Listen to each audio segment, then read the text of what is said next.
அஸ்ஸலாமு அலைக்கும். Hi friends, welcome back. நம்ம இன்னைக்கு ரொம்ப ஒரு ஸ்பெஷலான ரெசிபி தான் பார்க்க போகிறோம். இளநியை வச்சு நம்ம இன்னைக்கு ஹெல்த்தியான ஒரு ட்ரிங்க் ஐட்டம் தான் பார்க்க போகிறோம். நோன்பு திறக்கும் ரொம்ப சூப்பராக இருக்கும். நம்ம எப்போவுமே இளநீ அது கூட நம்ம கடல் பாசி சேர்த்து கட் பண்ணி ஜெல்லி மாதிரி நம்ம சாப்பிடுவோம். நான் இன்னைக்கு நம்ம அது கூட பால் சேர்த்து சப்ஜா சீட்லாம் சேர்த்து ரொம்ப ஹெல்த்தியாக அதே நேரத்தில் ரொம்ப டேஸ்டாகவும் இருக்கிற மாதிரி ஒரு ட்ரிங்க் ஐட்டம் தான் பார்க்க போகிறோம். ரொம்ப ஈஸியாக இருக்கும். நம்ம வீட்டில் இருக்க பொருளை வச்சு ரொம்ப ஈஸியாக நம்ம செஞ்சிடலாம். உங்களுக்கு நோன்பு திறக்கிறதுக்கு ரொம்ப யூஸ்ஃபுல்லாக இருக்கும். இதே மாதிரி நீங்கள் ட்ரை பண்ணி பாருங்கள். இன்றைக்கி நீங்கள் ட்ரை பண்ணி பார்க்கலாம். ஏன்னா கடையில் போய் வாங்க வேண்டிய எந்த ஒரு பொருளுமே நம்ம இதில் சேர்க்கல. நம்ம எல்லாமே வீட்டில் வச்சிருக்க பொருள் மட்டும்தான். அதே மாதிரி இளநீ மட்டும் நம்ம வாங்கினா போதும். ஒரு இளநீ வாங்கினா 4 பேருக்கு கரெக்டாக இருக்கும். நீங்கள் இதே மாதிரி செஞ்சு பாருங்கள். ஸ்கிப் பண்ணாமல் வீடியோ ஃபுல்லாக பாருங்கள். வீடியோக்குள்ளே போகிறதுக்கு முன்னாடி நம்ம சேனல் பிடிச்சிருந்தா சப்ஸ்கிரைப் பண்ணிவிட்டு கூட பெல் பட்டனையும் கிளிக் பண்ணி வச்சுக்கோங்க. எல்லா வீடியோமே நீங்கள் மிஸ் பண்ணாமல் வரும். உங்களுக்கு நோட்டிஃபிகேஷனாக நீங்களும் மிஸ் பண்ணாமல் பார்க்கலாம். வாங்க இப்போ எப்படி செய்யுதுன்னு பார்ப்போம். நான் இன்னைக்கு ஒரு பெரிய இளநியா ஒன்று எடுத்திருக்கேன். இது ஃபுல்லாக தேங்காய் உள்ள இளநியா கேட்டு நம்ம வாங்கிக்கணும். இப்போ இளநீ வெட்டுறவங்கள்ட்ட நம்ம கேட்டோம் அப்படின்னு சொன்னால் தண்ணியாக உள்ளது தேங்காய் உள்ளது அப்படின்னு சொல்லி அவங்களுக்கு தெரியும். கொஞ்சம் தேங்காய் இருக்க மாதிரி பார்த்து தாங்க அப்படின்னு சொன்னால் அவங்களே அது மாதிரி தந்துடுவாங்க. அதை வாங்கி நம்ம இதே மாதிரி செஞ்சுக்கலாம். இப்போ நான் ஒரு இளநீ வாங்கியிருக்கேன். தேங்காய் உள்ளதாக பார்த்து வாங்கியிருக்கேன். இதுல தண்ணி முதல்ல நம்ம எடுத்துக்கிடுவோம். தேங்காய் உள்ளதில் அதிகமாக தண்ணி இருக்காது. அதனால தண்ணி கம்மியாக தான் இருக்கும். ஒரு 1/4 லிட்டர்லேருந்து ஒரு 300 கிராம் அவ்வளோதான் தண்ணி இருக்கும். அது அதிகமாக தேங்காய் இருக்கிறதுனால நம்ம தண்ணி கம்மியாக தான் இருக்கும். இப்போ தண்ணியை தனியாக வச்சுட்டு அந்த தண்ணியிலே நான் கடல் பாசி ஊற வச்சுருக்கேன். நம்ம கையில் எடுத்தோம்னா இந்த அளவு கையில் இருக்கணும். அது கரெக்டாக இருக்கும். இப்போ எடுக்கும் போது பாருங்கள் இவ்வளோ இருக்குது. இந்த அளவு கரெக்டாக இருக்கும் நமக்கு ஒரு இளநிக்கு. இப்போ இதை ஊற வச்சுட்டு நம்ம செய்யும் போது ரொம்ப சீக்கிரமாகவே நமக்கு வெந்து வந்துடும். இப்போ தேங்காயெல்லாம் நம்ம எடுத்தாச்சு. இந்த அளவுக்கு தேங்காய் இருந்தால் நமக்கு சாப்பிட்றதுக்கு நல்லா இருக்கும். இந்த மாதிரி தேங்காய் இருக்கணும். இது அதோட அதிகமாக முத்தலா இருந்தாலும் நல்லா இருக்காது. ஒரு சில இளநில வழுவழுன்னு வழுக்கையா இருக்கும். அதுவும் நல்லா இருக்காது. இந்த மாதிரி பார்த்து நீங்க வாங்கிக்கோங்க. இந்த தேங்காயில அடியில் இருக்க சிகப்பாலாம் இருக்காம நம்ம மேலாக எடுத்துட்டு சுத்தம் பண்ணி அதை நம்ம எடுத்து தனியாக வச்சுக்கிடுவோம். இப்போ கடல் பாசியை நம்ம வேக வைக்க போறோம். வேக வைக்கிறதுக்கு முன்னாடி நம்ம மிக்சியில போட்டு நம்ம அரைச்சி எடுத்துக்கிட்டோம் அப்படின்னு சொன்னா ரொம்ப ஈஸியாவே நமக்கு வெந்து வந்துடும். இப்போ தேங்காயெல்லாம் நல்லா கழுவிட்டு தூசிலாம் இல்லாம நான் எடுத்து வச்சிருக்கேன். நம்ம ஊற வச்ச கடல் பாசியும் அரைச்சு வந்துருச்சு. நான் இது கூட இளநீ தண்ணி சேர்க்காம இதுல இருக்கிற தண்ணியை வச்சே நம்ம கடல் பாசியை நல்லா கரைய வச்சு எடுத்துக்கலாம். நம்ம தேங்காய் தண்ணி ஊத்துனோம் அப்படின்னு சொன்னா அதில் உள்ள நியூட்ரிஷன்லாம் போயிடும். அதனால நம்ம இதை மட்டும் வேக வச்சு எடுத்ததுக்கு அப்புறம் நம்ம இளநீ தண்ணியை சேர்த்துருவோம். பாருங்க, உங்களுக்கு வெந்து வந்துடுறது நல்லாவே தெரியும். ஈஸியா வெந்துருச்சு. இப்போ வெந்ததுக்கு அப்புறம் நம்ம இதுக்கு 1 கப்பு நான் சக்கரை எடுத்திருக்கேன். அதையும் சேர்த்து நல்லா கரைச்சிட்டு ரெண்டுமே ஈவனா நல்லா கரைஞ்சி வந்ததுக்கு அப்புறம் நம்ம அடுப்பு ஆஃப் பண்ணிட்டு இளநீ தண்ணியை சேர்த்தா போதும். நல்லாவே செட் ஆகி வந்துடும். ஏன்னா நம்ம ஊற வச்சுதான் கடல் பாசி அரைச்சிருக்கோம் மிக்சி ஜார்ல. ஊர்னாலே கடல் பாசி கொஞ்சம் வெந்துடும். நம்ம மிக்சியில வேற அரைச்சி சேர்த்தனால ரொம்ப ஈஸியா வெந்துடும்.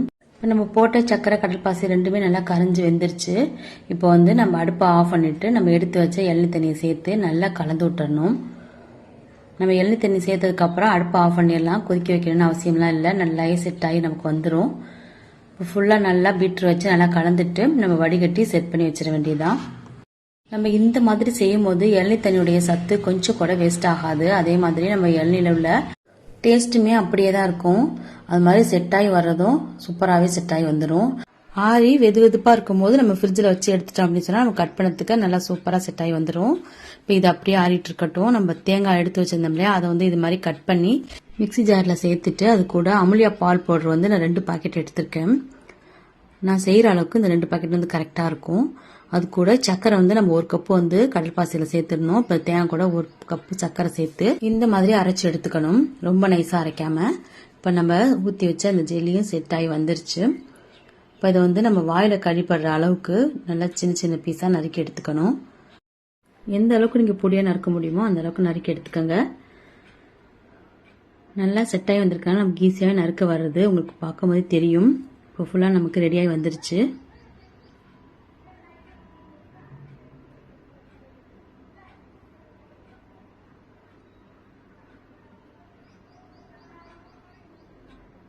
இது ரெடி பண்ணி ஓரமா வச்சிருவோம். வச்சுட்டு நம்ம இது கூட காய வச்சு ஆற வச்சு நான் பால் ஃப்ரிட்ஜில் எடுத்து வச்சிருக்கேன். அந்த பாலையும் இது கூட நான் சேர்க்கிறேன். ஐஸ் கியூப் போடாமல் நீங்கள் பாலை ஃப்ரிட்ஜில் வச்சு இது மாதிரி எடுத்துக்கிட்டே அப்படின்னு சொன்னால் நான் திக்காக நமக்கு சாப்பிட்றதுக்கு நல்லாயிருக்கும். நான் பசும்பால் சேர்க்குறனால ஐஸ் கியூப்லாம் சேர்க்க மாட்டேன். நீங்கள் பாக்கெட் பால் எடுக்கிற மாதிரி இருந்தால் ஐஸ் கியூப் வந்து நிறையாவே நீங்கள் சேர்த்துக்கலாம். இப்போ நம்ம அரைச்ச தேங்காய் பேஸ்ட்டையும் இதில் சேர்த்துருவோம். தேங்காய் பேஸ்ட்டே மில்க் மேடு மாதிரி நல்லா டேஸ்ட்டாக இருக்கும் நமக்கு. நம்ம சக்கரெலாம் போட்டு பால் பவுடர்லாம் சேர்த்து அரைச்சதுனால அதையும் சேர்த்து நல்லா மிக்ஸ் பண்ணி விட்டுறணும். மிக்ஸ் பண்ணும்போது நமக்கு இன்னும் கொஞ்சமே திக்காக வந்துடும் நமக்கு. நல்லா கலந்ததுக்கப்புறம் 1 டேபிள் ஸ்பூன் வந்து சப்சா சீட் வந்து ஊற வச்சிருக்கேன். அதையும் இது கூட சேர்த்துருவோம். இதையும் கண்டிப்பாக நீங்கள் சேர்த்துக்கங்க. இப்போ எல்லாத்தையும் நல்லா கலந்து விட்டுறணும். இப்போ நமக்கு வந்து சூப்பராக ரெடியாகி வந்துருச்சு. நீங்கள் வந்து பாக்கெட் பால் சேர்க்குற மாதிரி இருந்தால் ஐஸ் கியூப் வந்து நிறையா போட்டுக்கலாம். நான் வந்து பசுமால் சேர்த்துருக்கிறதுனால ஃப்ரிட்ஜில் வச்சு எடுத்துக்க போகிறேன். இன்னும் ஒரு 1 மணி நேரம் ஃப்ரிட்ஜில் வச்சுட்டு நோம்பு திறக்க நமக்கு கரெக்டாக இருக்கும் எடுத்து வச்சு சாப்பிடும் போது. அதே மாதிரி இது நீங்கள் வந்து அடிக்கடி நீங்கள் செஞ்சு சாப்பிட்டுக்கலாம். நோம்பு வச்சிருக்கிறதுனால நமக்கு உடம்பு ஹீட்டாக இருக்கும் போது இந்த மாதிரி நீங்கள் செஞ்சு சாப்பிட்டீங்க அப்படின்னு வயிறு வலிலாம் நமக்கு வந்து நல்லா போகும். அதே மாதிரியே ஒரு சிலருக்கு வந்து நீர்க்கடுப்பு வந்து இந்த நோன்பு வைக்கிற ஹீட்னால வரும், வெயில்னாலையும் அதிகமாக. நம்ம இதில் சேர்த்துருக்கிறது இளநீர் கடல்பாசி தான். ரெண்டுமே குளிர்ச்சியான ஐட்டம். அதனால நோன்பு வைக்கும் போது நமக்கு உடம்பு நல்லா குளிர்ச்சியாகவே இருக்கும். சப்ஜா மற்றவங்களுக்கும் ரொம்ப ரொம்ப யூஸ்ஃபுல்லாக இருக்கும். எல்லாமே வீட்டில் இருந்த பொருள் தான். பால் பவுடர்லாம் நம்ம நோம்பு நேரத்தில் வீட்டிலே வச்சிருப்போம். அது மாதிரி சப்ஜா சீடும் வீட்டிலே வச்சிருப்போம். இதெல்லாம் சேர்த்து செய்யும் போது உடம்புல ஏற்படுற ஹீட்டை வந்து நல்லாவே குறைச்சி கொடுக்கும். நோம்பு நேரத்தில் ரொம்ப ரொம்ப உடம்புக்கு நல்லதா இருக்கும். டேஸ்ட்டும் ரொம்ப சூப்பராக இருக்கும். சூப்பராக ரெடியாகி வந்துருச்சு. இதே மாதிரி நீங்களும் செஞ்சு பாருங்கள். செஞ்சு பார்த்துட்டு உங்கள் வீட்டில் உள்ளவங்களுக்கு கொடுங்க, நீங்களும் சாப்பிடுங்க. நம்ம சேனல் பிடிச்சிருந்தா சப்ஸ்கிரைப் பண்ணி வச்சுட்டு மற்றவங்க கூட ஷேர் பண்ணுங்கள். தேங்க்யூ.